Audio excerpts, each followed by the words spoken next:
will try to speak slow.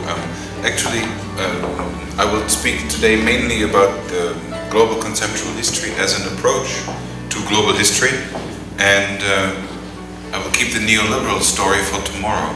So today will more be an introduction to the theory and to the background, and then tomorrow, if you want to come back, you will see the operationalization with the concept of neoliberalism later on. The talk that I'm going to give today is mainly based on the outcome of a research project which I had the pleasure to carry out with colleagues from Asian universities, from China, Japan, through all of Central Asia up to the Arabian Peninsula, which was about the global conceptual history of Asia on the concepts of the social and the economic.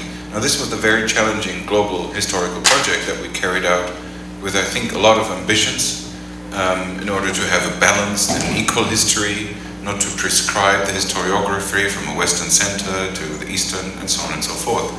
And it was a very long project. And accordingly, I developed a theoretical and methodological chapter and reflection to go along with the development of our findings. And so finally a book came out on this history, on this global conceptual history of Asia, which spans from 1860 to 1940.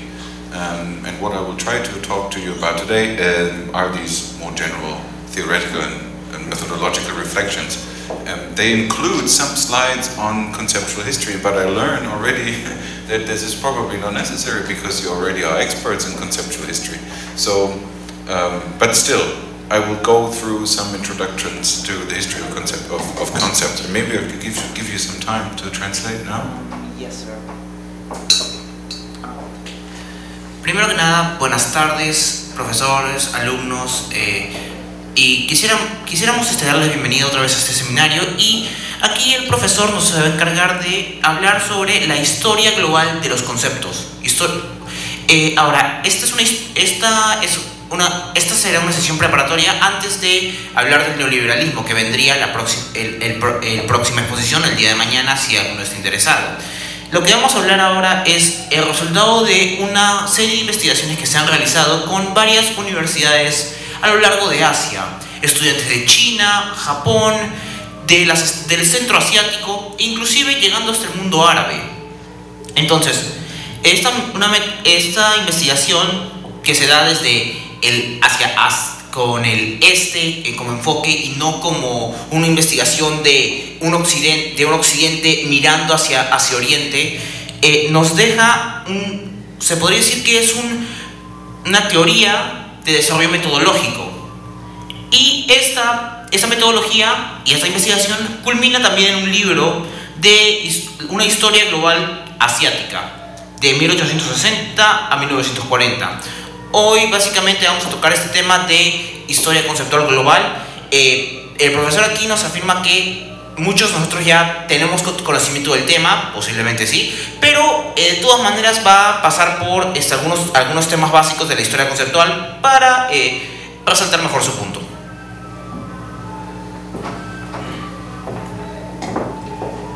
Okay. If you are keen to read up on what I'm going to say, this is the introduction on which many of the ideas which I try to combine today in this talk, I simplify also today, or summarize a little bit. This is, you can find it online, I can send it around if you feel interested in it. We can read up on it. If not, that's also okay for me. But I find it very interesting. Theoretically, I will talk mainly about the role of key concepts, key questions and pitfalls of global conceptual history as a form of operationalizing the demands of global history. This is sort of how I understand global conceptual history.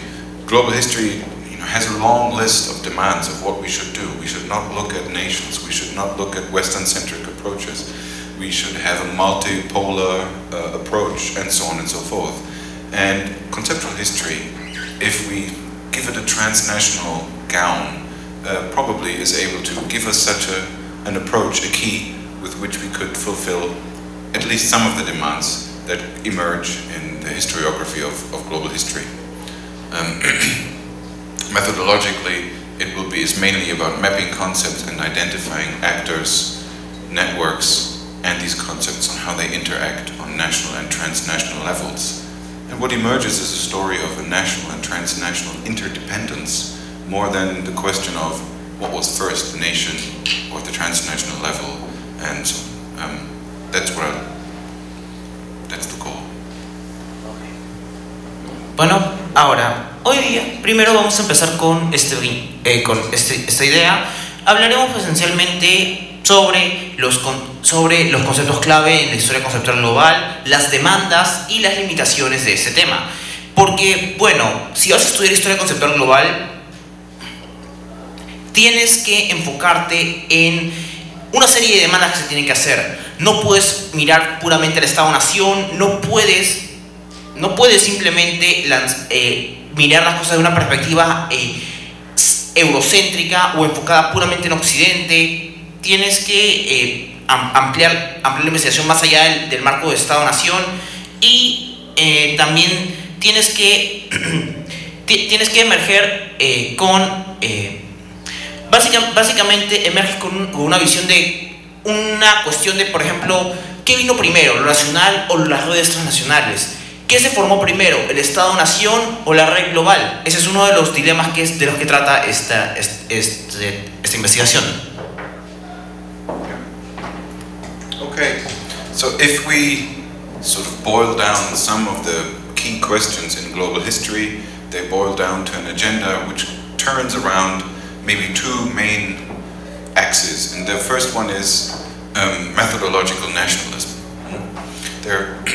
This needs to be overcome. There's a sort of general consensus. My microphone, can you hear me without it? I didn't do anything. I think I didn't do anything. But okay, so maybe there's a button here. There we go. Hold on. Okay, we're back. Methodological nationalism. This is, of course, is a claim coming out from the social sciences, particularly Ulrich Beck, a German social theorist, is famous for coining that phrase. But it rushed through all of the social and also the human sciences, in faculties of humanities, that the nationalist framing of approaching questions. I didn't do anything, okay? I understand. It must be the battery. That the national approach of approaching global questions is difficult. Thus, you always need to deconstruct a national basis, and then somehow this gets very complicated when you want to do a comparison or when you want to do a cross-national approach. It is getting difficult. Yeah. It's broken down. Do we need a microphone or can you hear me? Okay. And so you always need to go through the nation and then artificially construct something like a comparison. And so to get beyond that is part of the agenda in many of the sciences. And this is particularly difficult for history, as history in many countries, and I guess also in Peru, is born as a very national discipline. History is inscribed in narratives of the nation, and it is inscribed in taking the history of Peru and taking the history of Germany, taking the history of a country first.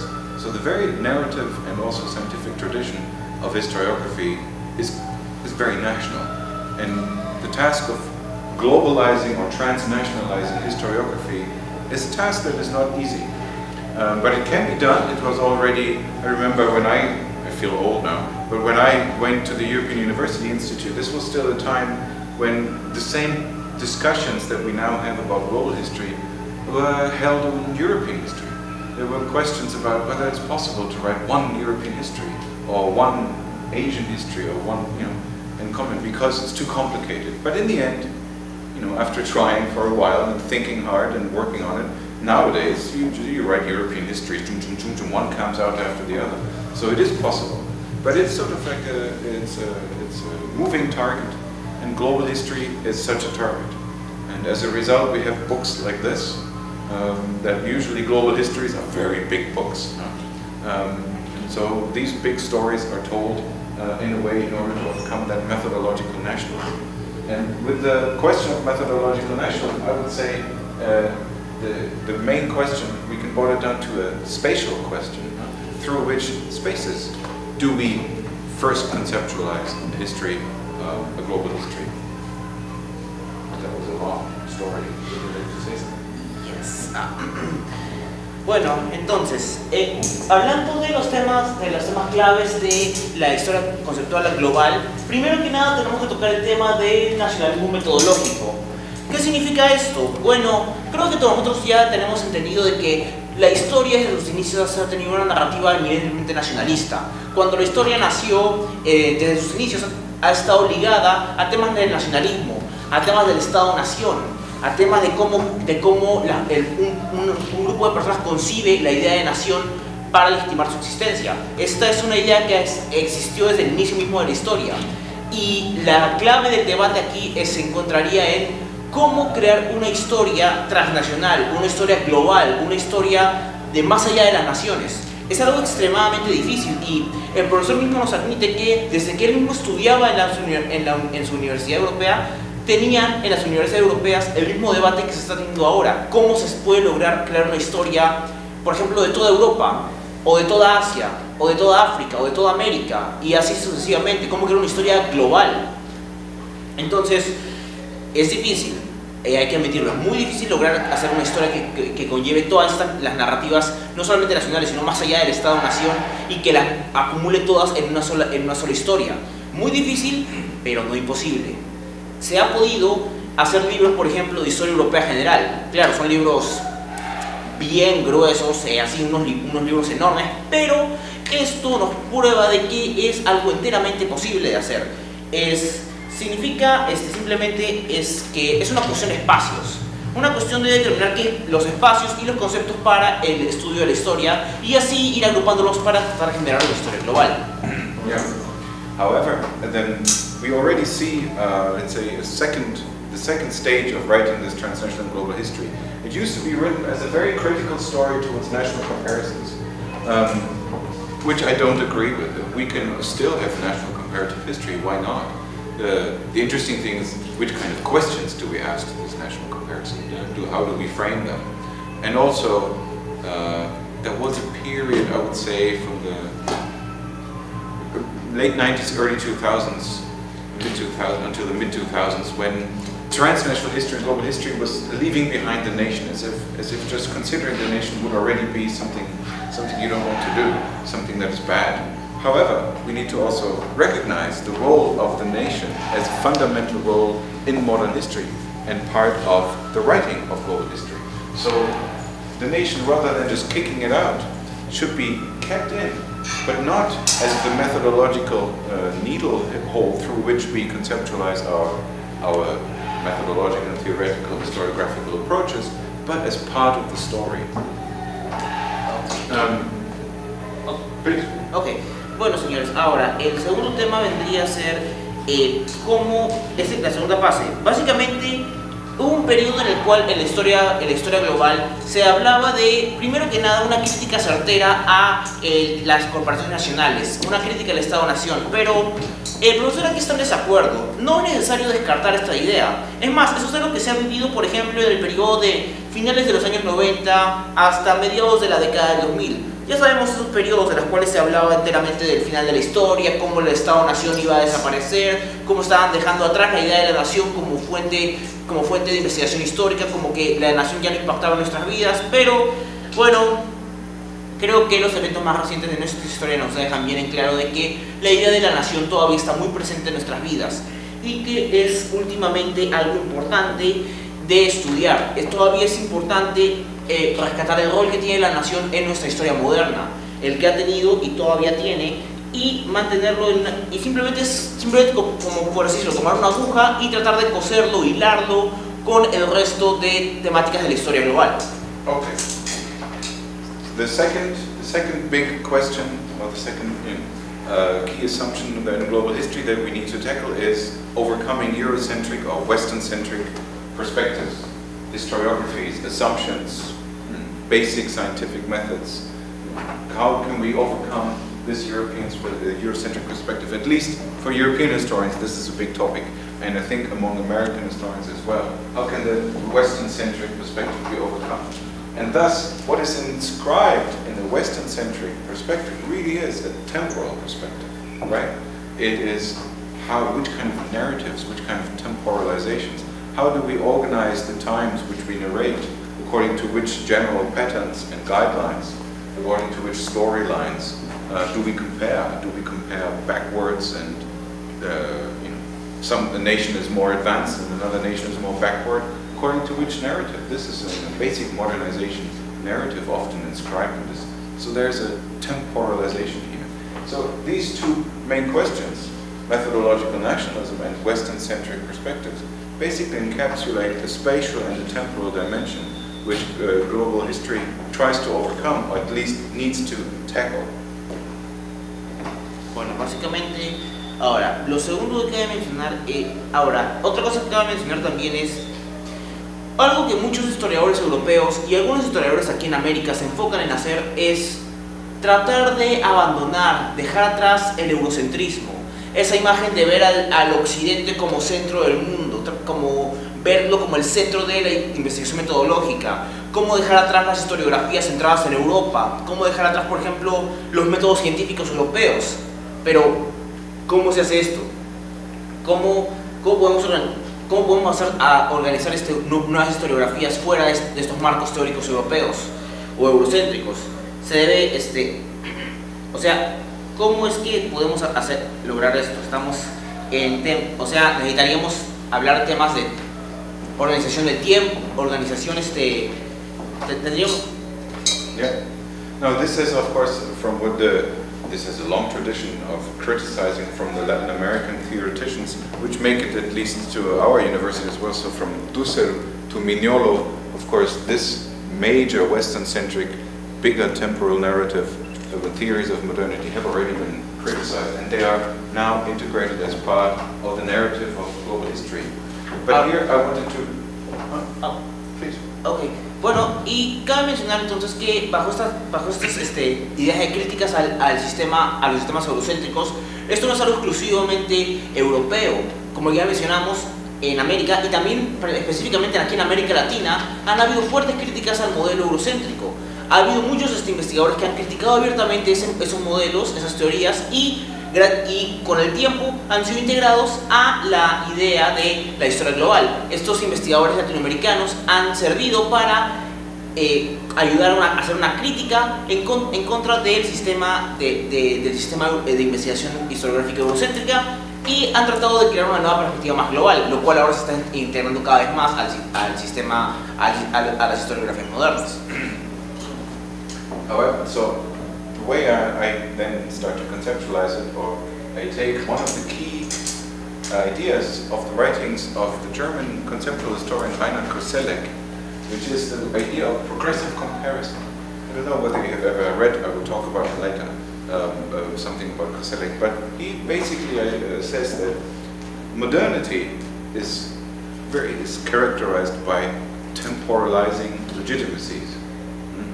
And so any criticism of the way in which we temporalize legitimacies for state building, for taking society into a certain future, and so on and so forth, is where a lot of power lies. Progressive comparison.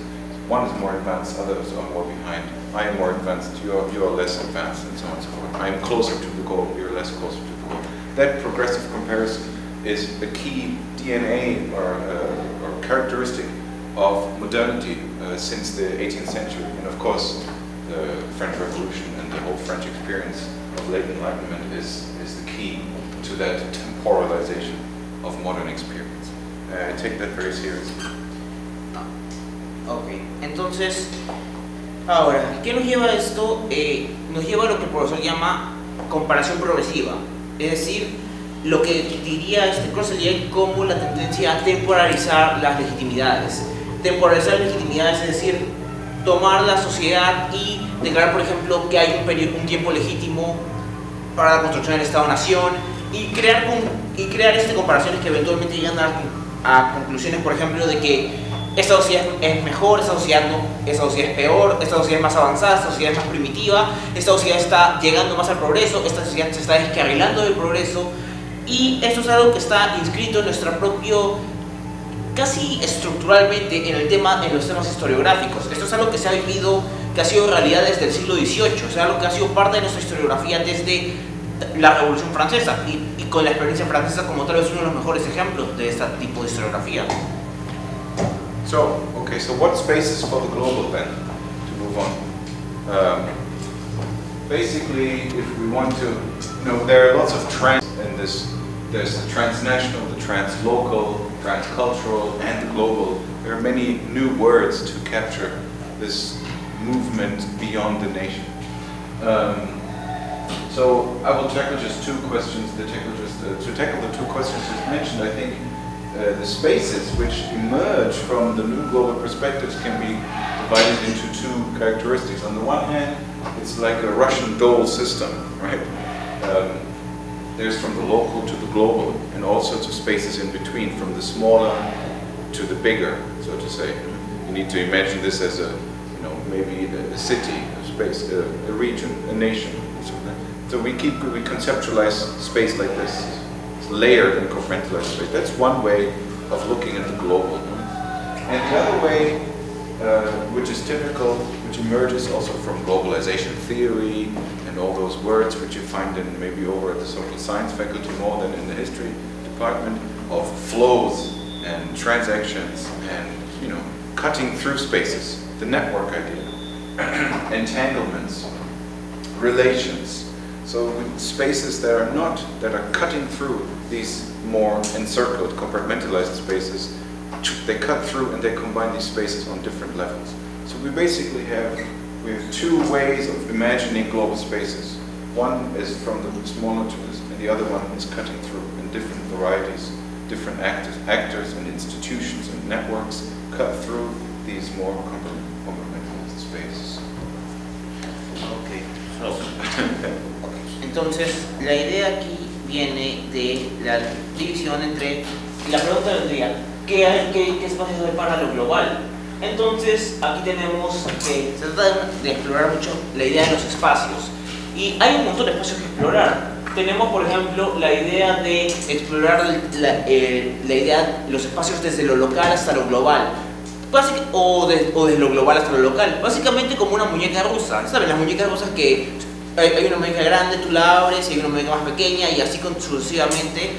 Bueno, pues esta idea es similar y básicamente la idea es que se puede analizar cada uno de estos diferentes espacios desde lo local hasta lo global con términos intermedios como lo regional, lo nacional, lo continental, etc.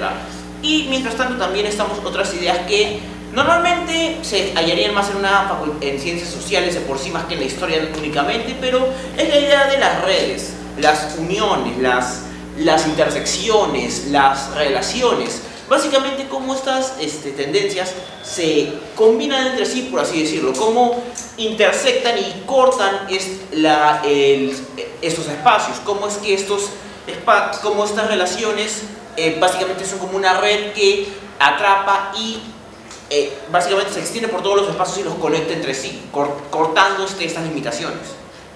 Okay, so what time for the global then, to move on? What time is the global? We have a plethora of times. We have many times, or temporalizations, that is, narratives over time that tell a temporal story. And that's the second consequence of these global questions. So here history, of course, comes into play big time.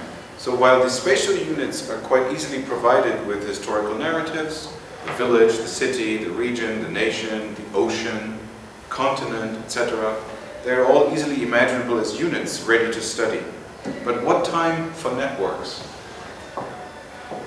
How to temporalize entanglements? And how do we do that? It becomes a poly-centered, complex, actor and institution-based, and often a multilingual story. Okay. Entonces, ahora, ¿cuál es el tiempo para lo global? Los tiempos globales son incontables, hay un montón de tiempos que podemos hablar para lo global. Ahora, así como podemos ver en el espacio como ya dijimos se puede compartimentalizar en diferentes áreas. El pueblo, la aldea, la nación, el continente, la región, el océano mismo a veces.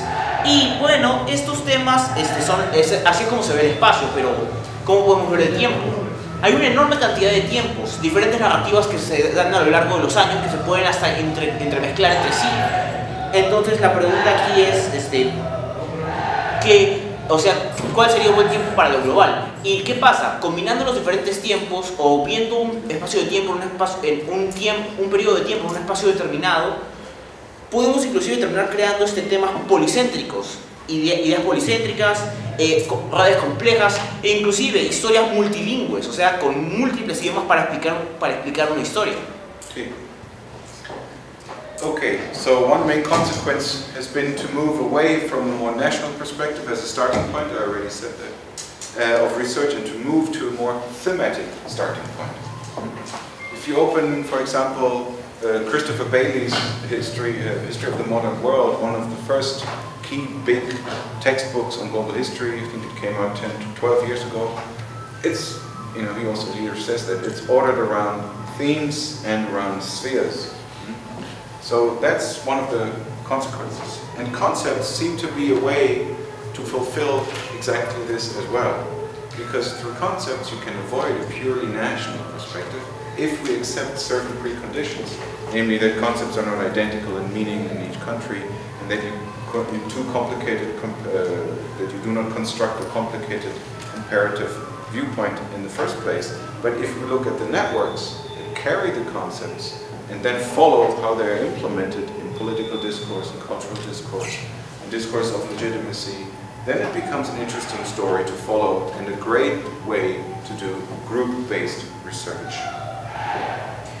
Muy bien, ahora, pasando al tema de hacer la historia global y los estudios globales a través de los conceptos, la historia global, especialmente cuando se trata de conceptos, se aleja de la idea de la historia del Estado-Nación, se aleja de los estudios nacionales y se empieza a enfocar en algo más temático.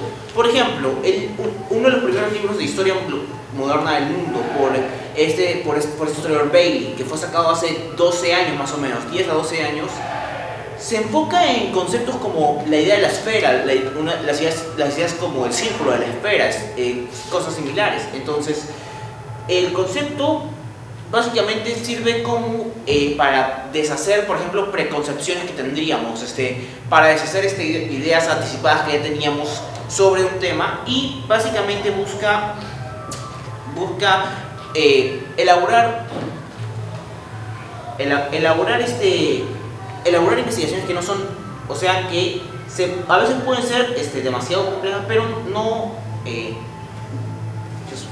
You need to write large. Ok, entonces la idea es cómo es que analizar cómo los conceptos se desarrollan, no solamente con el tiempo, sino cómo son utilizados por las personas. Por ejemplo, cómo se utilizan en discursos políticos, en discursos de legitimidad, cómo es que estos conceptos se van aplicando en la vida de las personas, o en la política, o en la economía, etc. Now this means that we shift the way we do conceptual history a little bit from the more, let's say, more cognitive or semantic way of studying it, in order to understand it as a tool to enter discourse of legitimacy, the making of norms, the tensions of the contestations of legitimacy making, and so on and so forth. So if we understand concepts as building blocks of legitimate agency, then they become, I find, a very interesting tool to address global questions. Just briefly, if we go back to some of Koselleck's writings, there are 3 different varieties of concepts. This is very simple, but maybe you haven't heard about it, so maybe interesting for you. Those concepts that are literally and semantically stable, so they don't change, they keep their meaning over a long period of time. Not many do, but some may. Then there are those that change semantically, but not literally. These are very interesting concepts. So, for example, the concept of democracy, the concept of liberalism, the concept of freedom means something very different in the 18th century to the 20th century, but we still say freedom.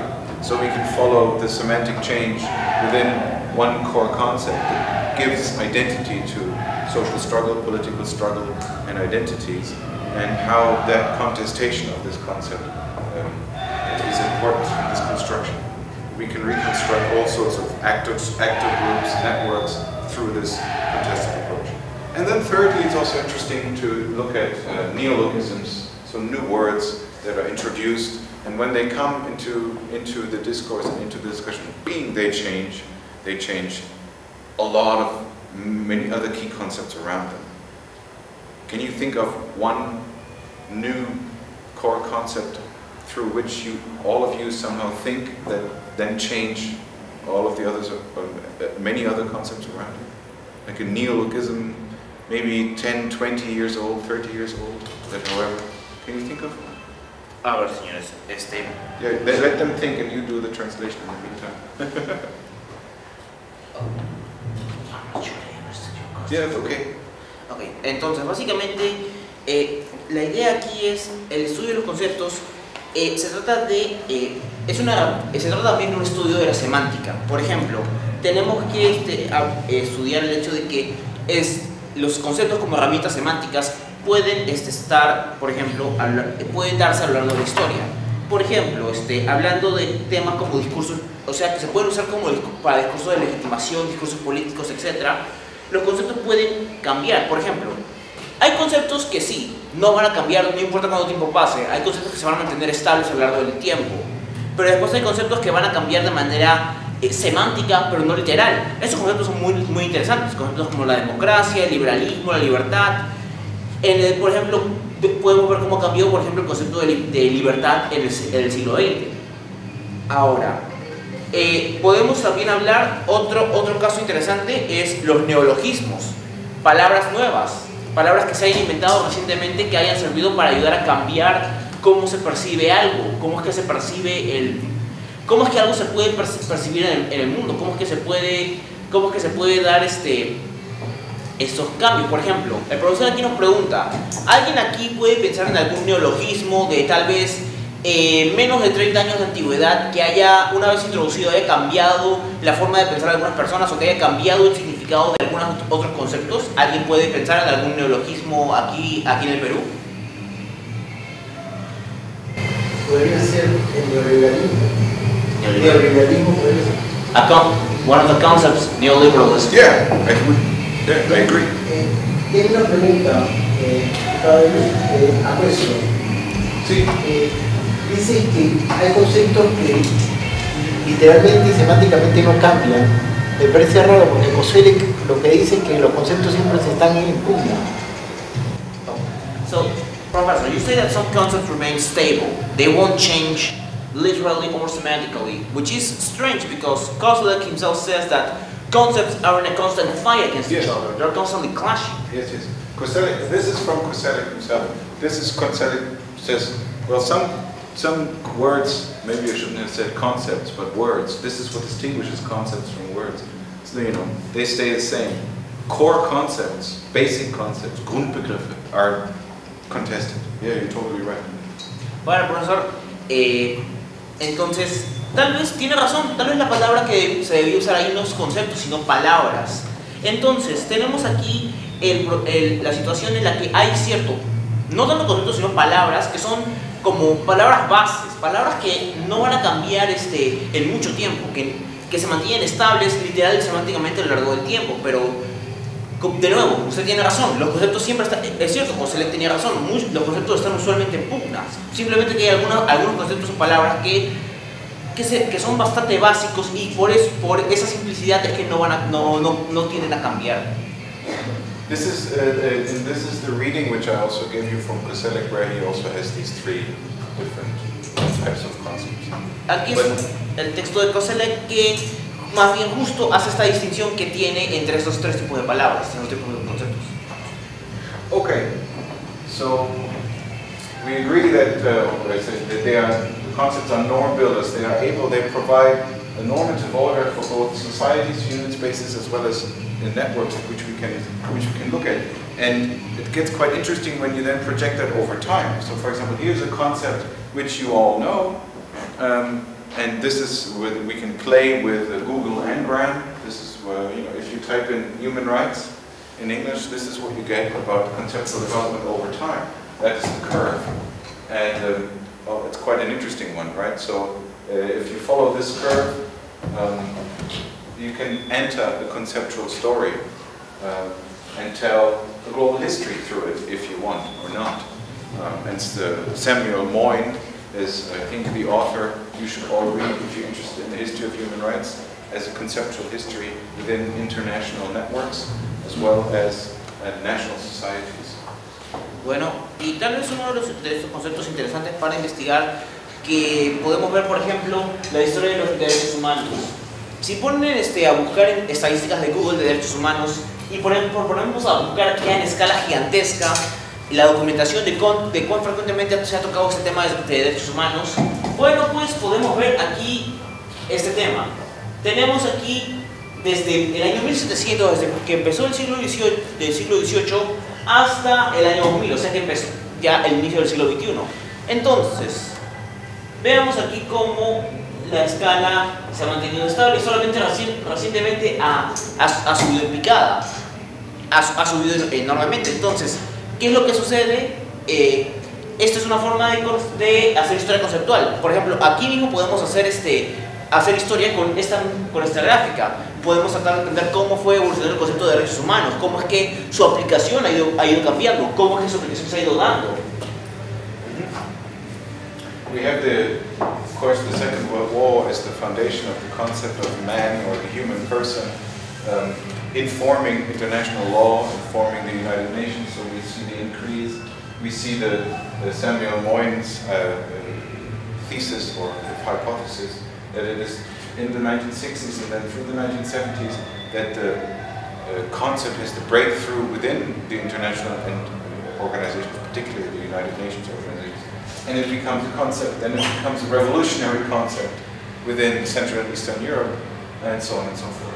So this is one way of doing it. You don't need to. Do you want to translate this? Yes. Bueno, y como podemos ver claramente, el punto de inflexión está aquí, en la década de los 40, tras la Segunda Guerra Mundial, tras algo tan cataclísmico como la forma de pensar los derechos humanos cambiaron. Con las nuevas organizaciones como las Naciones Unidas, se buscó entonces que la persona humana se convertiría en la base de toda forma de ley internacional. La persona humana se volvería una fundación en la cual se establecer las leyes, establecer las organizaciones. Vemos que esto lentamente fue acumulándose hasta que después, pasado los años 60, se convirtió en un concepto ya revolucionario para lugares como Europa Oriental y Central, y fue incrementando aún más hasta los años 80, donde el término explotó y subió increíblemente hasta el año 2000, que como podemos apreciar. Yes. Okay, here's another one. Civil society. Okay, from 1900 to 2000. It seems to be a neologism. Not only neologism, it seems to be a new word, almost. Civil society. Even though this is one of the core concepts, or one of the new concepts, without which today, I guess, no theory of democracy can actually be written. So, please. Bueno, aquí tenemos otro concepto, sociedad civil. Pero bueno, veamos. In English. This is English. Pues, civil society, que en español se traduciría a sociedad civil. Ahora, ver ese concepto cómo ha ido evolucionando desde 1900 hasta 2000. Miren, recién después de los 80 que empieza a subir, parecería un neologismo porque veamos qué muy poco se parece utilizarse durante este periodo y recién ahora empieza a ascender. Yes, and now it gets interesting because here the historian comes in. When we look at the longer term of civil society, still in English, then it becomes a very different story. This is the history of civil society from 1700 to 2000. And we see that there's a huge use of the term and the coining of the concept in the Enlightenment in the 18th century. Bueno, pero aquí es donde viene la labor de los historiadores. Sorry, there was a question. Oh.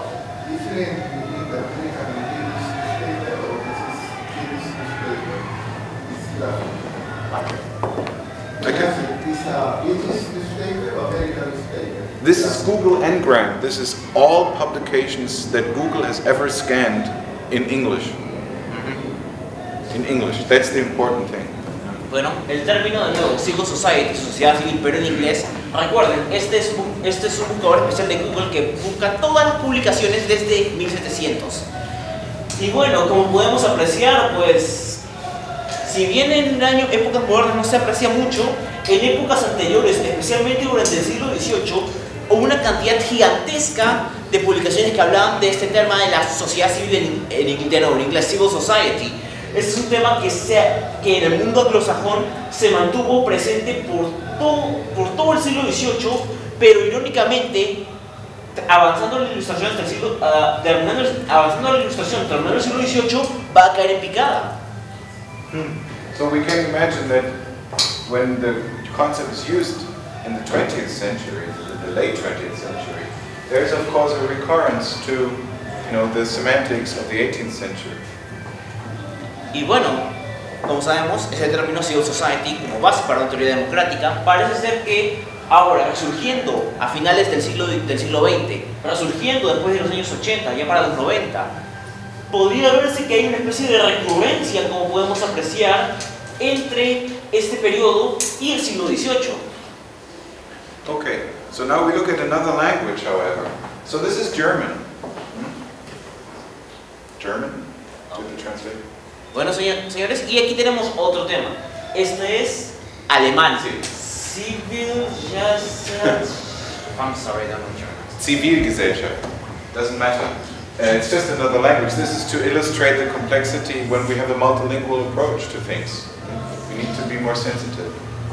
Bueno, señores, ahora, la gráfica anterior era en inglés, esto es alemán. La palabra alemana de sociedad civil, aquí vemos en la gráfica cómo se ha ido dando desde 1700 hasta el 2000. Miren la línea plana que se ha dado durante todos los siglos XVIII, XIX, hasta el siglo XX, que solamente a mediados del siglo XX empieza a aumentar un poquito y luego al final del siglo explota. This must be the Frankfurt School of critical theory. That may be some translation. But we see the breakthrough of the word Zivilgesellschaft in German really is a neologism with the revolution, with the fall of the wall in 1989, right? And then it goes through the roof, and it is married with ideas of democracy, globalization, and so on. But, yeah. Bueno, señores, esta pequeña curva que vemos aquí en los 60 parece implicar más bien que se habla de la escuela de Frankfurt. Ya sabemos sus críticas, la escuela crítica de Frankfurt, sus teorías sociales, etc. Pero vemos que el término solamente explota, parece ser que para finales de los años 80, lo cual implica que este término toma popularidad tras la caída del muro de Berlín. Esto significa, y vean cómo ha subido en picada hasta llegar a la cima en el nuevo milenio, ligado eminentemente a ideas de democracia y una sociedad libre y el tema de la globalización. So, did the Germans not have any idea of civil society before 1989? Of course they did, but they used another word for it. Ahora, ¿significa esto que los alemanes no tenían ninguna idea de la sociedad civil? Por supuesto que no, sí la tenían, simplemente que usaban otro término para esta. And they used the word bourgeois society. Y el término que usaban era sociedad burguesa. And so this is, if we type, I don't have a graph, but if we put bourgeois society, then we have much more isolation here. But the term conflates into Zivilgesellschaft at the end of the 20th century, which is what is happening, interestingly, in almost all European languages. All the different traditions of the concept in different languages sort of merge towards the end of the 20th century. But just a final sentence. This is just to arouse our sensitivities to the more subtle things that we need to do when we compare languages and semantics. Bueno, y señores, ahora, el término sociedad burguesa, lamentablemente el profesor no tiene la gráfica aquí mismo, pero si la tuviera verían que la escala es mucho más pareja.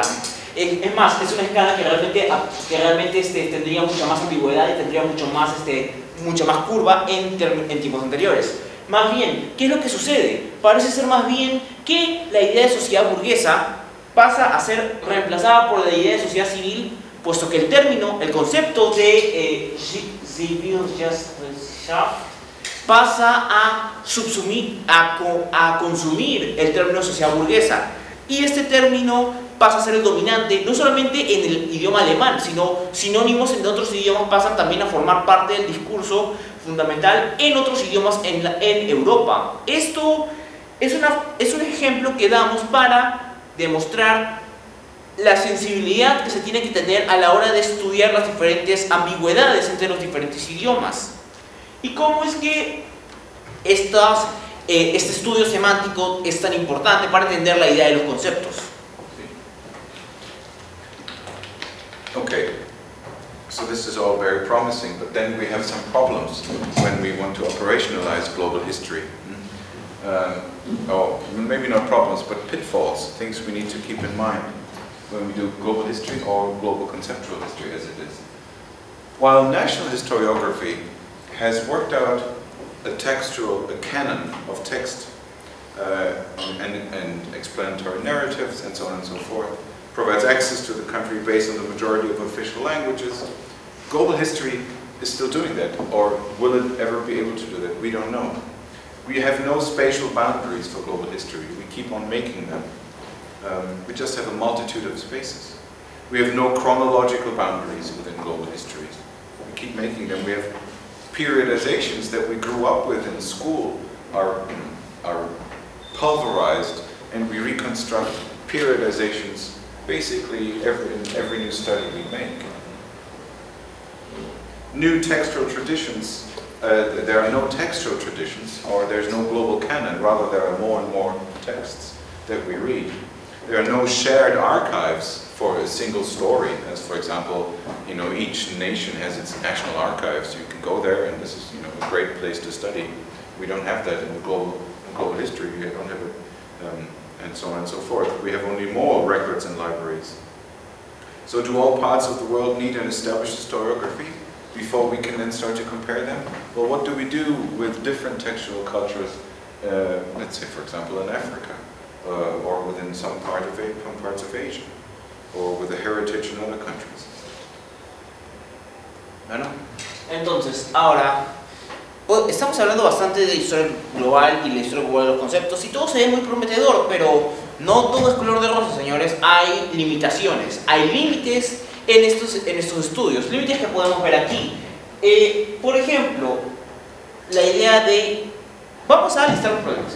Professor, I'm going to list the issues shown here. I'm going to list the issues shown here. Translate directly from this. Okay. Bueno, tenemos estas limitaciones. Primero, no hay barreras espaciales, solo hay una multitud de espacios. Segundo, no hay barreras cronológicas. De nuevo, las periodificaciones de tiempo son reconstruidas totalmente. No hay tradición textual, ni un canon global. No podemos hablar de una historia global única porque no hay una sola, son múltiples narrativas. No hay ni archivos compartidos, ni registros conjuntos, ni bibliotecas que acumulen todo. Simplemente hay muchos archivos, muchos registros, múltiples librerías, cada una con diferentes archivos y con diferentes temas, y en diferentes idiomas también. También otra pregunta. ¿Acaso todas las partes del mundo necesitan una historiografía establecida? ¿O más bien lo que necesitan es un autoentendimiento histórico para poder hacer historia global? Luego... You can go on. Ahora, ¿de qué historia estamos hablando? Digo, ¿de la historiografía de quién? ¿Qué historia? ¿Qué historiografía? ¿De quién es? ¿Para quién estoy escribiendo la historia? ¿De quién estoy escribiendo la historia y para quién? Es otra interrogante. Después, ¿cuántos lenguajes tendríamos que aprender para poder hacerlo bien? Y por último, ¿cómo es que se puede cumplir la demanda de una historia transnacional y multilingüe? It seems to be the case that this is some of the solutions are project-based or team-based projects that run over a longer period of time, where you get language expertise from those partners. That you have your own limits. You may read 4 or 5 languages and then you're already pretty good. But if you want to do global history and for real, then you need to team up. So one solution is teamwork. Bueno, Una de las soluciones promovidas es trabajar en equipo. Como un solo hombre no puede hacer la historia del mundo, lo que se promueve es el trabajo en equipo. Tomas un equipo, varias personas, y cada uno procede a colaborar para crear una historia global. Por ejemplo, una persona sola podría saber, por ejemplo, 4 o 5 idiomas. Y uno pensaría que ya con eso la hizo, ya puede hacer historia así. Pero no funciona así, así no funciona la situación. Para crear una verdadera historia global tenemos que hacer equipo, tenemos que hacer un trabajo de múltiples personas, con múltiples perspectivas y múltiples idiomas cada uno, para poder tratar de hacer una historia más completa. So I see 3 main tensions which characterize global history these days, or we mix global history and historiography. Then I guess 3 overlapping and indeed interdependent fields explain the global interconnectedness. I'm talking with the modern period since the 19th century, and they allow to overcome the national transnational divide, hopefully, when it is framed as either or. So first of all, we can look at normative tensions. That is to say, I have some examples. I have to change my life. We want to be this society and not that one. Normative tension is how do we construct our legitimacies, our normative orders, and how do we compare these? And that would be one approach to do global history. The second one, I think, are temporal tensions. What do we want to be in the future? Which past do we narrate for that future? Temporal tensions emerge, I think, from a global historical perspective. And there are spatial tensions, which can be phrased in questions like, in which spaces can we realize what we want to be? How do different spatial units relate to each other? And so on and so forth. And I believe that conceptual history, if we apply it in a multilingual way, in a new gown, could be such an approach that is able to address all of these 3 tensions. Bueno, ahora, aquí tenemos 3 tensiones importantes de la cual trata la historia global conceptual, más allá de la división de nacional, transnacional. Primero tenemos una tensión normativa, la tensión que se puede verificar en frases como tengo que cambiar mi vida o queremos esta sociedad, no esta. Básicamente la idea aquí es qué quiere ser, a qué apunta una sociedad, a qué apunta un individuo, a qué apunta una historia. Segundo, las narrativas, las tensiones temporales. ¿Qué queremos ser en el futuro? ¿Y qué pasado narramos para ese futuro? Básicamente, ya tenemos si la tensión normativa es qué es lo que queremos, entonces la tensión temporal es cómo lo queremos, qué es lo que queremos, cómo podemos hacer, cómo podemos hacer para cambiar hacer esos cambios, qué tenemos que hacer, cómo podemos narrar nuestra historia para llegar a este futuro. Y después tenemos la tensión espacial, que es en qué espacio podemos realizarnos como queremos, o cómo es que los diferentes espacios se relacionan uno con el otro. Estas tensiones están en el corazón de la historia global y de la historia global conceptual. Y básicamente la historia global conceptual principalmente tiene que tratar de encontrar una solución a estas 3 tensiones y posiblemente lograr hacer que esas 3 tensiones logren superar, por así decirlo, la división, la dicotomía de lo nacional y lo transnacional. Okay. So there are some fields in which we can apply this conceptual analysis or conceptual history, and I've just taken 3 examples. There could be more. For example, we can very well study and explain the building and unraveling of normative orders. There will be Koselleck's Sattelzeit, so to say. How is one built, and how does it stay stable, and how does it then, in the end, erode? We can follow and explain regime change with a conceptual approach, if we so wish. I've had a couple of students. They've been 2 of them. They were one was in Jordan and the other was in Egypt during the Arab Spring, and they had that was a very adventurous experience, but still, they applied a conceptual approach to regime change and revolutionary claims within these Arab Spring countries. And we can also follow paradigm shifts, and I'm sure you can think of more ways of applying such a conceptual approach, as I described it before, to the study of history or society, contemporary society. Entonces, señores, aquí podemos ver que el análisis conceptual puede ser utilizado de múltiples formas. Puede ser utilizado, por ejemplo, para explicar un orden normativo, cómo es que se construye un status quo. Puede también utilizarse de cómo hacer un cambio de régimen. Por ejemplo, tenemos a, personas que el profesor nos habla de estudiantes que vivieron en el Medio Oriente durante el periodo conocido como la Primavera Árabe, periodo muy interesante para el desarrollo histórico, y con ellos estando dentro del corazón mismo de la Primavera Árabe, les dio una aventura bastante interesante y les dio bases para crear una buena investigación acerca de los cambios de régimen. Otra forma de aplicar la historia del análisis conceptual para la historia es, bueno, los cambios de paradigma. Nosotros creo que ya hemos visto y podemos pensar múltiples de esos cambios de paradigma, y creo que también podríamos también encontrar múltiples otras diferentes formas de poder aplicar ese análisis conceptual a nuestra labor de historiadores. Okay. Do you know this painting? So I'm looking at the time. I think I should stop. I don't know. I have more. Bueno, shall I go on, Hector, or shall we discuss? ¿Quisieran continuar? Continuar? Okay. Continue. So this is. Does anybody know the painting? ¿Alguien reconoce esta pintura? Yeah, you know it. You give it away. Of course you do. This is the angel of history. El ángel de la historia. Ese es el ángel de la historia, señores. Paul Klee. He's flying into the future while looking backwards. Básicamente, ese ángel de la historia es el que mira es el que vuela hacia el mañana mirando hacia el pasado. Yes, and so the past is changing as he flies into the future. The past changes continuously because he always has a new perspective on it. Sin embargo, el pasado cambia cada vez, mientras él más vuela hacia el futuro, el pasado cambia más. ¿Por qué? Porque cada vez que va más allá, adquiere nuevas perspectivas y nuevas formas de ver el pasado. Yes, so here come a couple of slides which are introductions to conceptual history, which I hopefully you don't find too boring. And these are some English language readings. I don't actually know whether Koselleck was translated into Spanish by your group. ¿Varias traducciones hay? Futuro y pasado. Critique and Crisis and...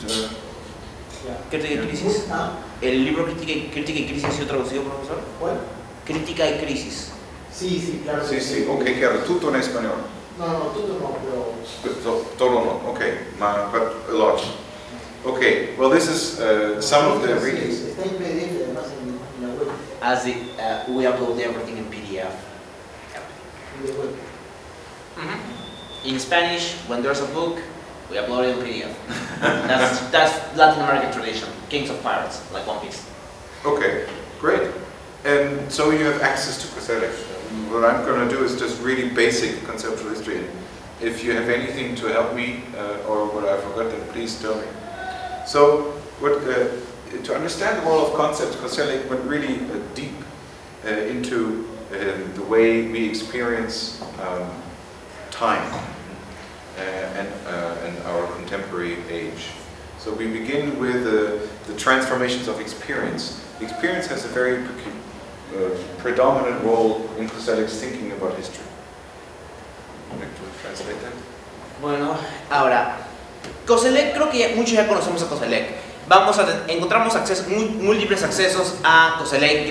Tenemos muchos libros traducidos al español de Koselleck. Y por supuesto, como buenos latinoamericanos que somos, tenemos muchas adaptaciones al PDF de los libros de Koselleck. Ahora, hablando de Koselleck, él tiene un tema muy particular para esta idea. Koselleck habla bastante de la experiencia como pieza fundamental en la construcción de la historia conceptual. Yeah. So we need to understand, first of all, Koselleck's understanding of experience. Ahora, primero que nada, es importante tener un entendimiento directo de lo que significa la experiencia para Koselleck. Yes. And it builds on the hermeneutic tradition of Gadamer and others. Y esto se basa en las tradiciones hermenéuticas, por ejemplo, de Gadamer, así como otros pensadores. So experience is not possible without sensory perception. Entonces, la experiencia and the faculty of judgment. It's the mixture of both. La experiencia no puede darse sin dos factores importantes para esta: la capacidad de raciocinio y la experiencia sensorial y la capacidad sensorial. Con estas dos es que podemos construir la experiencia. Si no tenemos estas, no hay experiencia. Yes. Let's just wait here. So the res geste, they are distinguished from the res historia. That what happens is different from what we make of it as history. Bueno, y está la gran distinción entre la res gestae y la res historiae. Lo que pasó inevitablemente va a ser diferente de como lo que nosotros concebimos que pasó. Yeah. Okay. Then there's a methodological prelude for understanding more modern history from a conceptual perspective. That is the construction of master narratives. The master narrative of scientific progress is constructed as a methodology in the 19th century, and what we're busy doing as global conceptual historians and as global historians in general is to deconstruct these master narratives today. Ok, entonces, ahora, la narrativa, entonces, esta narrativa nos implica que necesitamos, esta narrativa nos lleva a una idea progresiva de la historia global, pero esta narrativa también tiene que buscar deconstruir esta narrativa tradicional. So new questions, here's Koselleck on methodology, new questions lead to new methods, and vice versa, new methods lead to new questions, and to new experience, and to new knowledge. So that is the circle. But the important thing to understand in Koselleck, and to understand, I think also how I do history, or how I believe we should understand historiography, history is not chronology, it is qualitative time, so interpreted time, not consecutive time. Sorry. Okay. Entonces. Did you get it? Yeah, I think I got most of it. Entonces, veamos. La idea, el ciclo que tenía Koselleck aquí es: nuevas preguntas nos llevan a nuevos métodos. Nuevos métodos nos llevan a nuevas explicaciones. Nuevas explicaciones nos llevan a nuevos conocimientos, y esto nos lleva a nuevas preguntas, así que se forma un ciclo de conocimiento. So history must be conceptualized in the plural.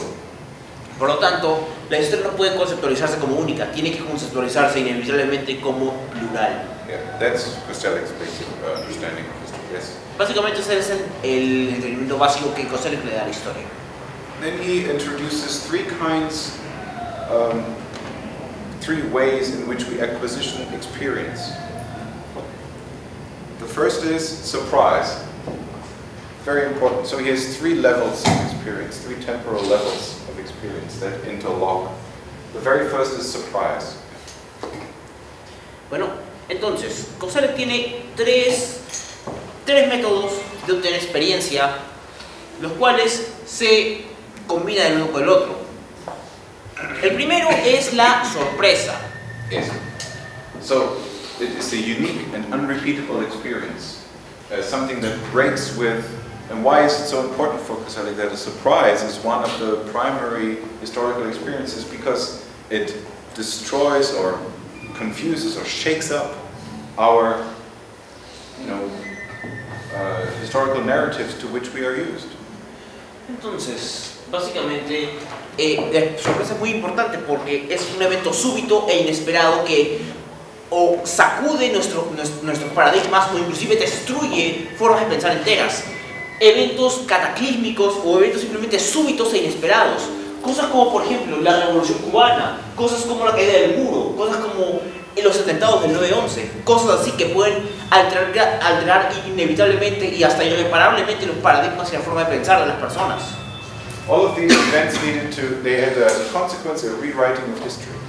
Todos estos eventos que vemos aquí, que he mencionado, han reescrito la historia, han cambiado inevitablemente la forma en la cual se concibe la historia, la han forzado a reescribirse. And there are of course more. We can think of more of these surprising. Y por supuesto, estos son solamente tres ejemplos. Podemos pensar en una cantidad enorme de diferentes ejemplos. Yeah.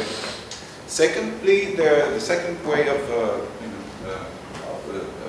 acquisition of experience is the repetition of experience. This is a result of a process of accumulation of everyday experience. We always know when the postman, delivers the letter, that, these rhythms, but also well-known rituals of change. I gave the example here, the king is dead, long live the king.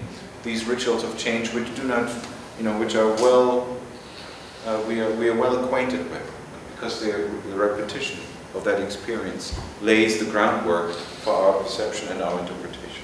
Ahora, la segunda forma de adquisición de experiencia es la repetición. ¿Qué significa esto? Significa una experiencia que se repite una y otra vez.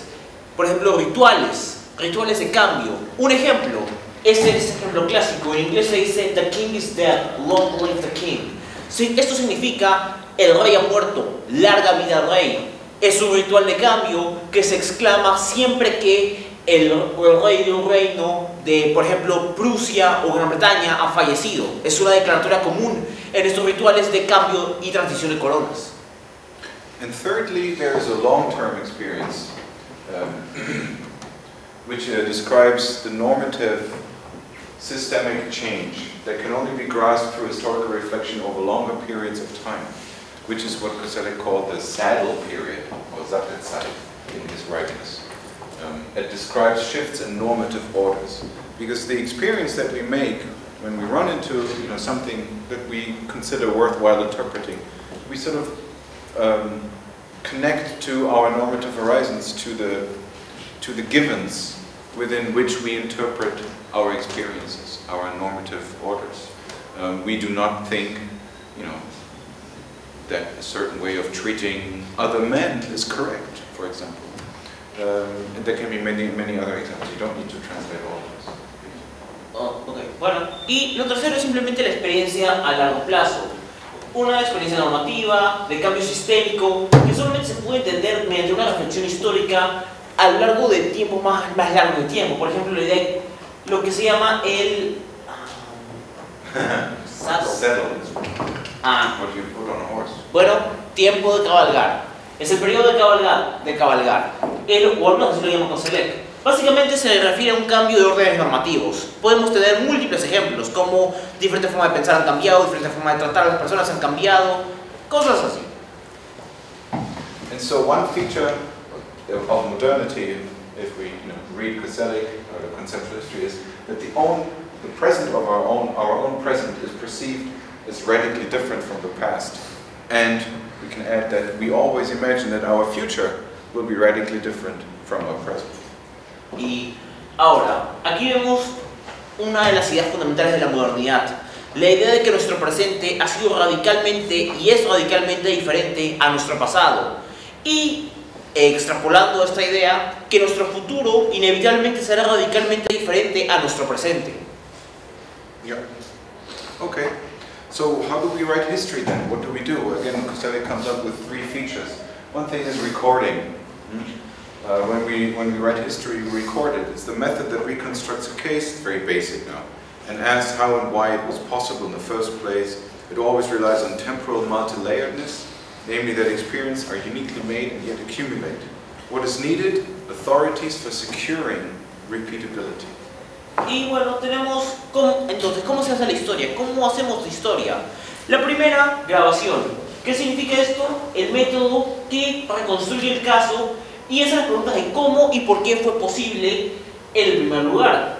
Siempre está basado y siempre depende de ideas de múltiples capas temporales, por así decirlo. Básicamente que las experiencias son hechas únicas y que a pesar de su capacidad única se acumulan entre sí. Ahora, eso requiere algo importante: autoridades que aseguren la repitencia de esta experiencia. Ahora, aquí hay una precondición aún más básica.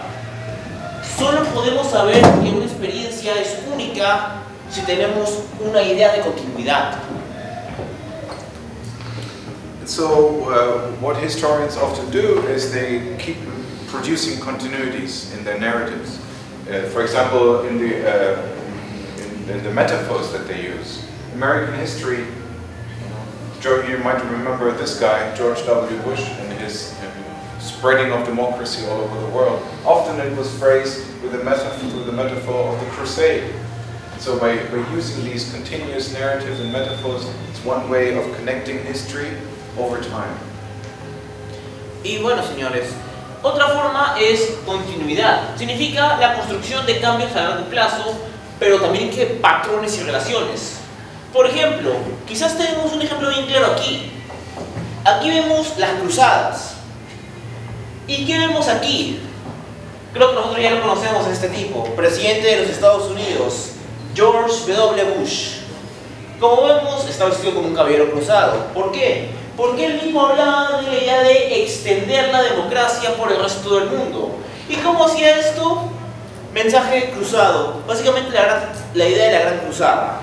Y bueno, esto construye relaciones entre unidades antiguamente no relacionadas, geografía histórica o historias paganas comprendidas como unidad, etc. También se habla de la continuidad de la práctica metodológica y la construcción de metanarrativas históricas. Sí. Another concept that is often used or that is used in connection with George W. Bush is, for example, the concept of empire, which connects the American hegemonic position since for a couple of years ago, to the Roman Empire, and thus creates another meta-narrative. Otra metanarrativa, por ejemplo, que se puede hablar con W. Bush, es que se hablaba de la idea del imperio, la comparación de esta hegemonía reciente de los Estados Unidos con ideas, por ejemplo, del imperio romano o del británico. Yeah. And then there's another way of writing history, and that is rewriting, the third way of what we do as historians, so how we experience and write history.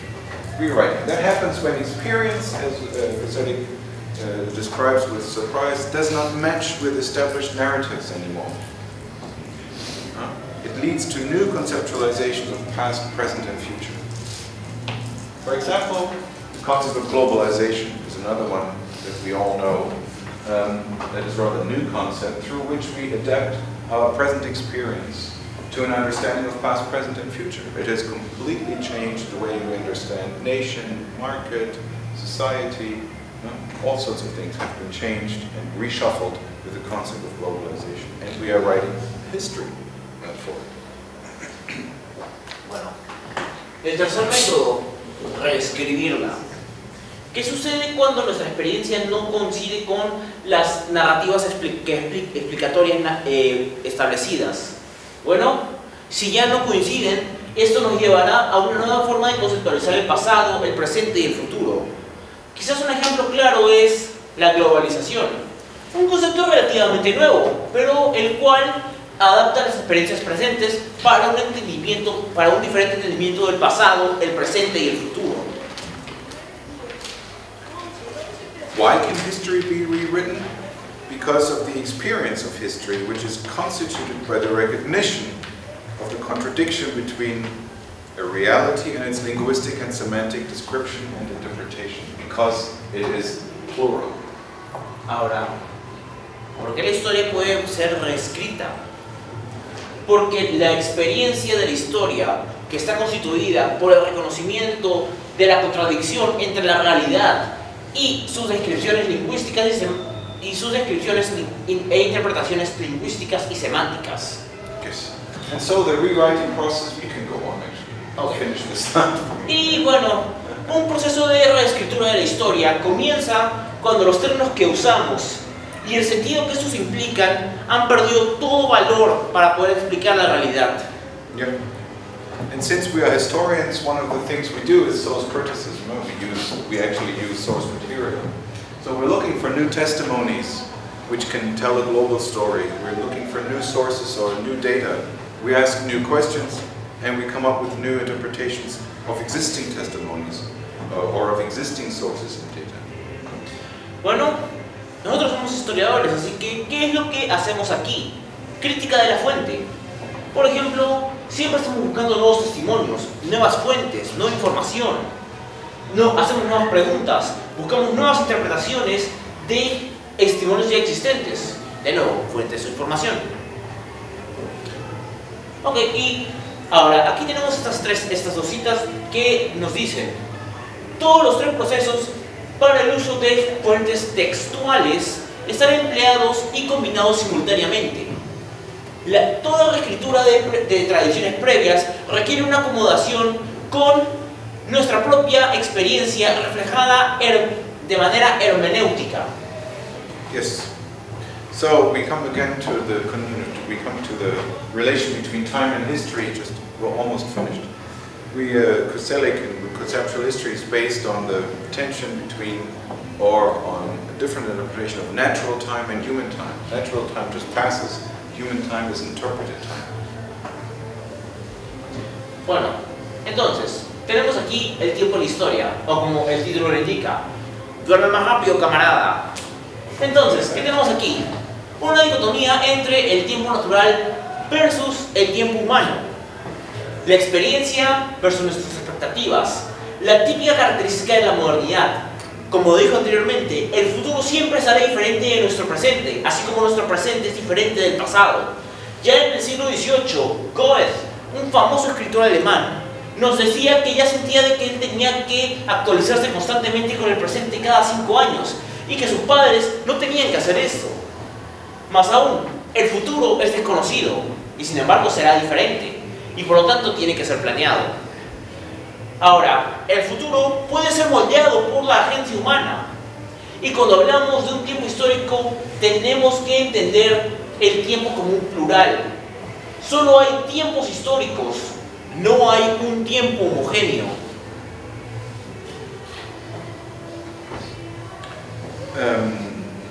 Okay. Finally, to come back to, since this is about 19th and 20th century, one of the modern conditions that we meet is the difference between experience and expectation. So that is one of Koselleck's basic theories of modernity, that our experience and our expectation keep on drifting apart.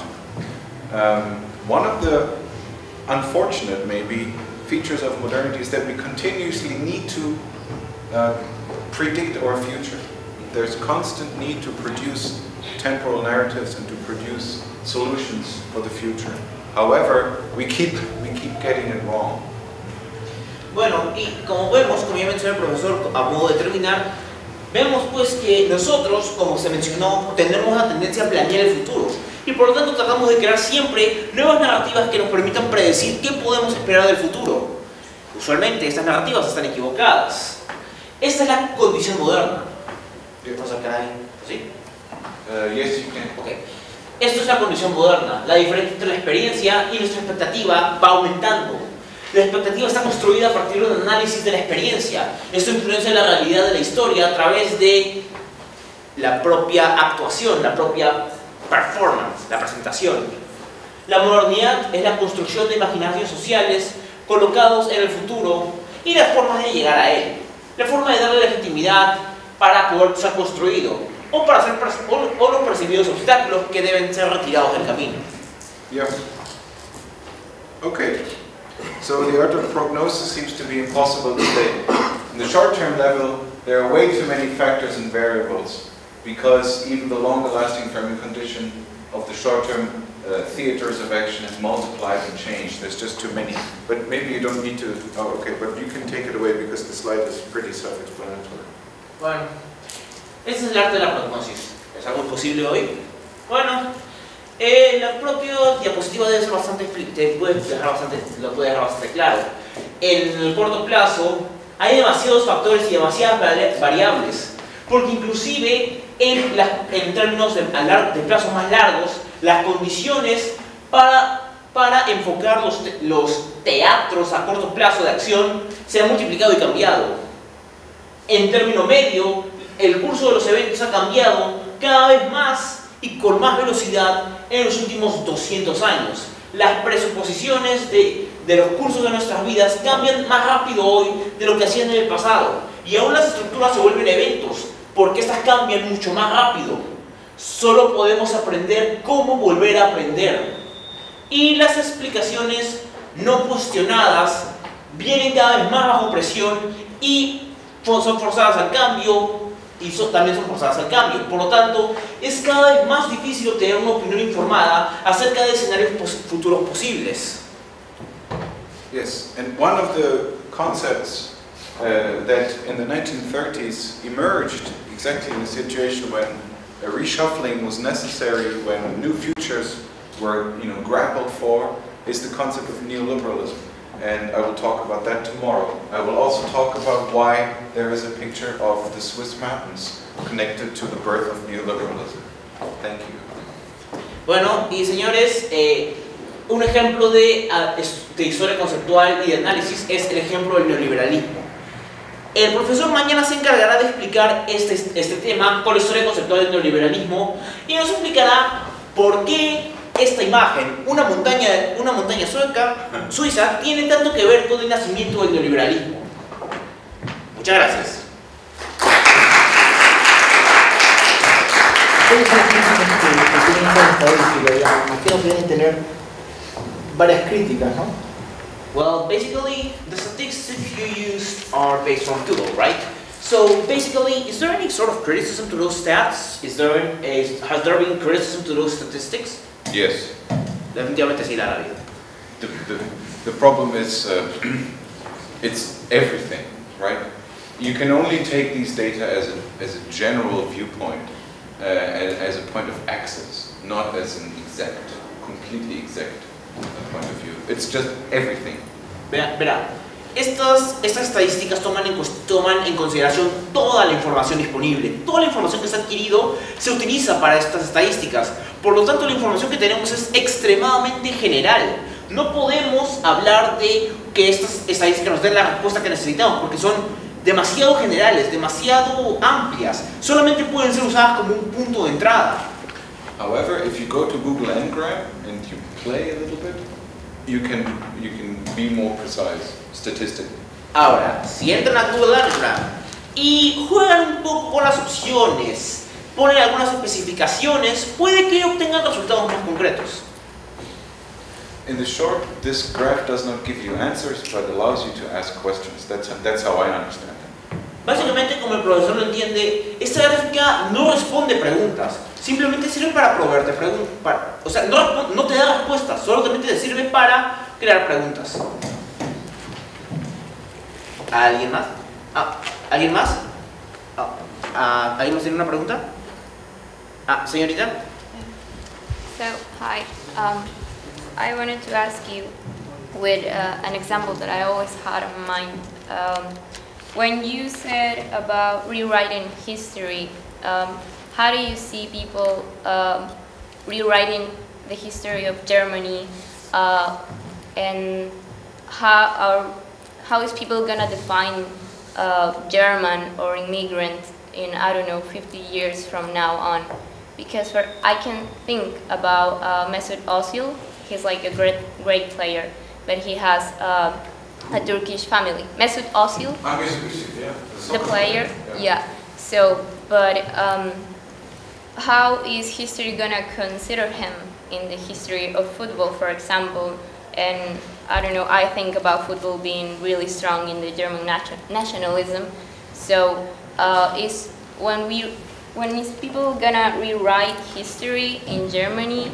Is he still gonna be considered like part of the German history as a German, or is people still gonna consider him as part of a Turkish family, and like, yeah, he was born here, but his family was immigrant. He was an immigrant. So how do you see people rewriting history according to this?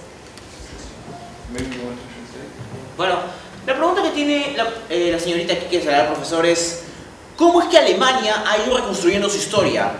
¿Cómo es que Alemania ha generado nuevas narrativas nacionales? Y por ejemplo, ¿cómo es que puede reconstruir su historia ahora con el tema que tiene ahora la controversia de los inmigrantes? Por ejemplo, hay un jugador de fútbol bien famoso que ha mencionado la señorita. What was the name of that football player, sir? Özil. Mesut Özil. Mesut Özil. He plays for Arsenal. Él juega para el equipo Arsenal. Ahora, este jugador es alemán, muy reconocido, muy talentoso, pero es reconocido como una persona con ascendencia turca. Por lo tanto, él tiene padres turcos, pero nació y vive en Alemania. Por lo tanto, lo hace es un alemán. Ahí está uno de los temas, uno de los problemas: cómo reconstruir una narrativa nacional, además involucrando a los inmigrantes. Profesor, go ahead. Well, I can excuse myself with Koselleck, namely that I cannot give a prophecy, I cannot give the correct prognosis, I can only guess. your sensitivity is very good, because the German soccer team is actually a platform or a projection of conceptual contestation of national identity. Özil is not the only one. There's, for example, a famous, or not now famous, a very good defender called Boateng. He's a Berlin boy, right? And yet he was used by right-wing populist movements, as a target, saying that, well, you don't want to have Boateng as your neighbor, and it caused an outcry in defense of Boateng. So the soccer players are politicized. Their background is politicized. That is absolutely clear.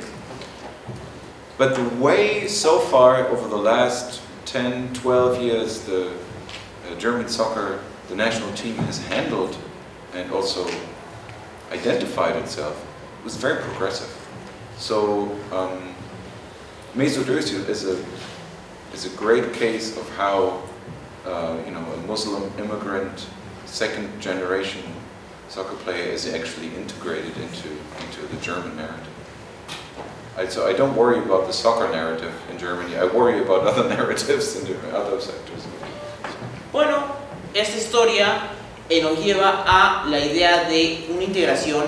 Entonces, ¿cómo podemos integrar la narrativa de los inmigrantes a la narrativa nacional alemana? Entonces, eso nos lleva a concebir, primero, no solamente con este jugador Özil, sino con otro jugador llamado Putin. Boateng. Ok, Boateng era también extranjero, es musulmán. Sin embargo, nació en Berlín. Sus padres, inmigrantes, llegaron a Alemania y este hombre nació en Berlín. Es lo que se llama un Berlin Boy, un chico de Berlín.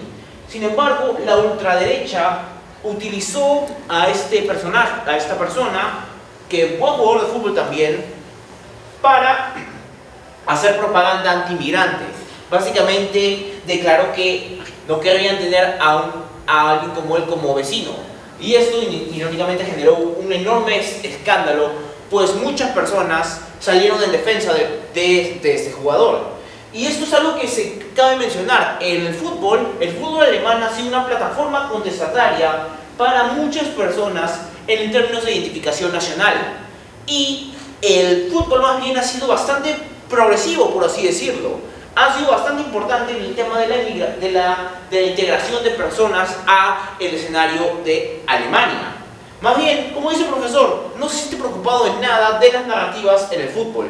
Hay otras narrativas en Alemania que le parecen más preocupantes. ¿Alguna otra pregunta?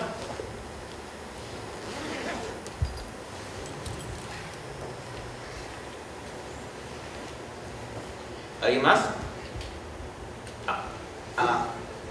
Primero se pregunta. ¿Alguien más? ¿Usted primero? Okay. My opinion, neoliberalism is politic war.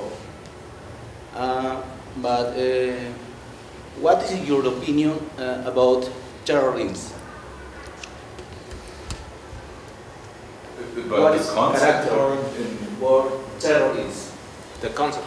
About the quality of the word. Is the same character in comparative with the word neoliberalism?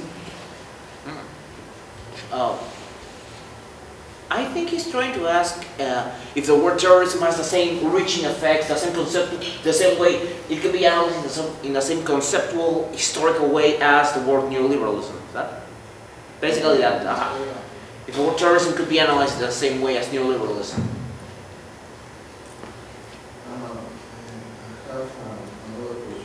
Related to? No. Okay. In 18th century, this is idea of the natural. This is approach a new relation with the natural. In 21st century, this is environmental. No? Environmental, this is a new relationship between society and nature. We can comparison 18th century, 20th century, the communities, no, in relationship with nature. In this comparison could be an example, the global conceptual history, the comparison, the 18th century, 20th century, the relationship nature and communities and nature, or society and nature. Yes. That's an easy one, yes. Okay. But terrorism and neoliberalism, I would say that yes, you can study both words in the same methodological way, of course, because terrorism also can be seen as a concept in the sense that it is used as a political term. Somebody is labeled a terrorist. Terrorism is used in political discourse to create political goals or to reach certain political goals, maybe to exclude certain groups in society, to cause some fear and so on. But I would say there's a difference in terms of scope of the concept. Neoliberalism is a full-blown ideology. It's not just a political word. When we look at the history, it consciously tries to reconstruct an ideological view of the world to create, very complex legitimacies. Whereas terrorism is not that complex, I would say. It's not an idea. It's not an ideology as such. Bueno, básicamente la diferencia. Very difficult.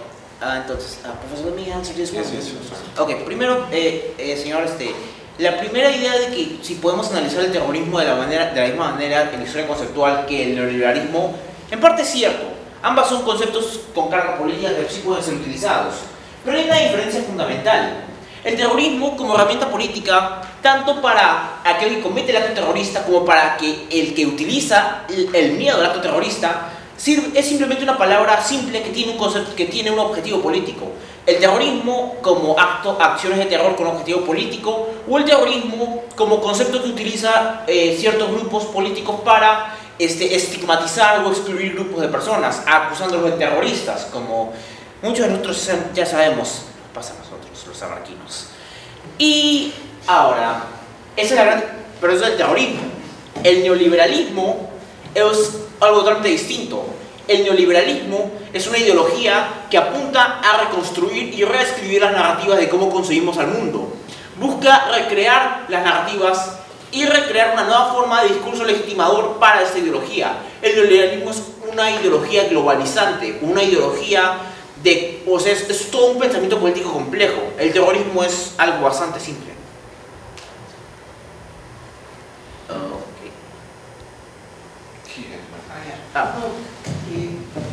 Me gustaría que explique un poco más esta cuestión de lo plural en la historia, digamos, a partir de la cuestión conceptual. Okay, Professor, he's asking if you could explain a bit more the idea of the plurality of history through the lenses of conceptual history. Okay. As I understand Koselleck, he says that it used to be the case that history was conceptualized as one progressive movement, as if history had some form of inner cause. Where, okay, do you understand? It's sort of internal mechanism that drives that drives progress.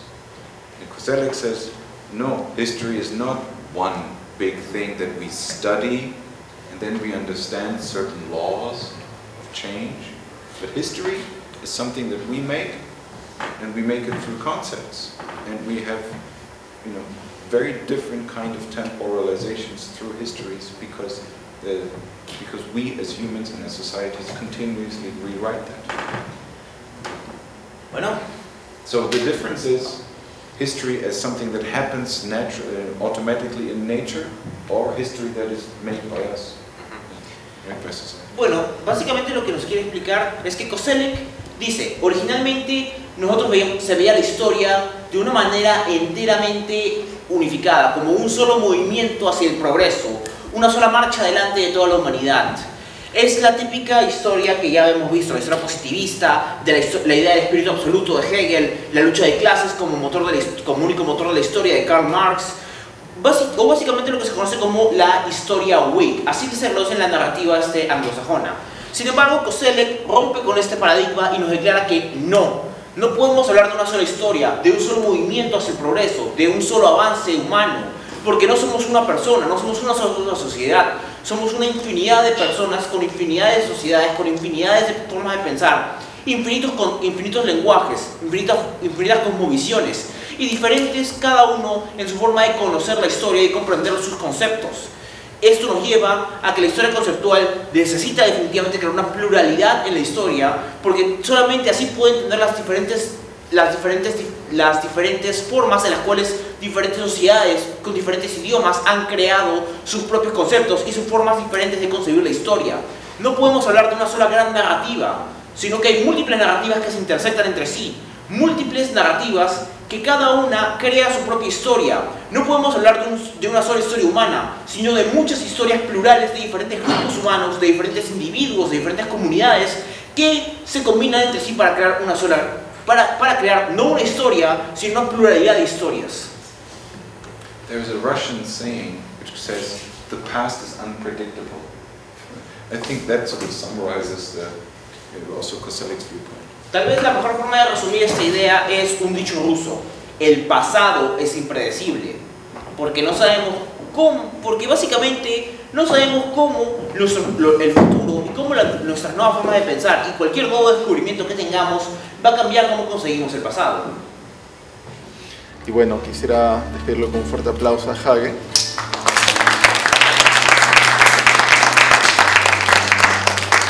Reconocer el aporte de Rodrigo, una vez más nos ayuda a